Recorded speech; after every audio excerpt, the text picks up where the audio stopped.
तारा लमहर चुड़ैल से हम कइले बानी बियाह। बहुत बढ़िया। तारा लमहर चुड़ैल से हम कइले बानी बियाह। एह नाते तार जीजा लागब। अच्छा अच्छा। अब देखी भाव बदलता, भाव बदलता। एह नाते तार जीजा लागब, हमसे लिया मत पांगा। हम का जानी कि खाड़ बिया मौगी पिछवे लेके एगो जांगा। अच्छा। एगो कविता लिखले रहनी कि कितना ढीठ मरद होई कि ससुरारी में जाके सुतल बा आ ओइजा मेहरारू के खिलाफ सपना देखता। अच्छा अच्छा। मेहरारू के खिलाफ ससुरारी में सूत के सपना देखता। ससुरारी में सुतल बा ओइजा मेहरारू के खिलाफ सपना देखता। यही पर कविता लिखले रहनी। बहुत बढ़िया।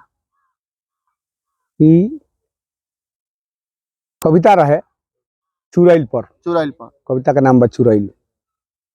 एक दिन सपना में एगो ऐसन चुड़ैल लौकल।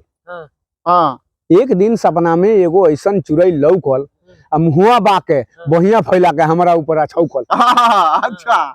मुहुआ बाके बहिया फैला के हमरा ऊपर छौकल। हम कहनी कि ये चुड़ैल तू उतनो नहीं खो मार खा। हम कहनी ये चुड़ैल तू उतनो नहीं खो मार खा। तारा लमहर चुड़ैल से हम कइले बानी बियाह। बहुत बढ़िया। तारा लमहर चुड़ैल से हम कइले बानी बियाह। एह नाते तार जीजा लागब। अच्छा अच्छा। अब देखी भाव बदलता, भाव बदलता। एह नाते तार जीजा लागब, हमसे लिया मत पांगा।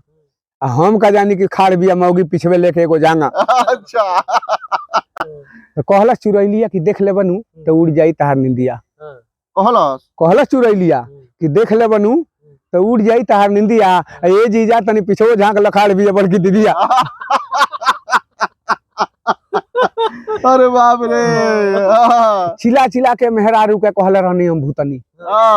चिला चिला के मेहरारू के कहले रहनी हम भूतनी आ देखते हमार निमने मुहा सूख के हो गइल सुथनी। कौनो दाव ना लोहल तो सोचनी भगले में आज भलाई बा। मेहरारू से के आटल बाज ना केहू ना गुरुदेव। भगवान जी हारल हमन। कौनो दाव ना लोहल तो सोचनी भगले में आज भलाई बा। ई चुड़ैल एकर बहिन चुड़ैल हई बरम पिता से करवाई बा।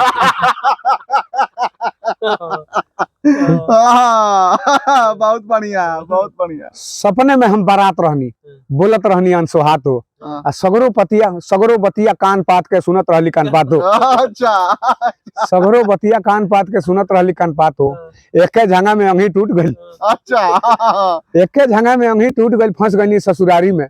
अल्लाह बदा बेलना खोरनाठी लहले सभे रहे तैयारी में। अच्छा।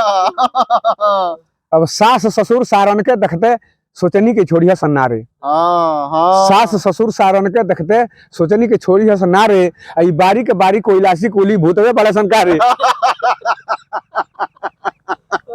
बहुत बढ़िया, बहुत बढ़िया। सब शहरनी त मिर्गी वाला कोइनी घर में नाटक। अच्छा, अब बच्चे करो है। हाँ, बच्चे करो। सब शहरनी त मिर्गी वाला कोइनी घर में नाटक।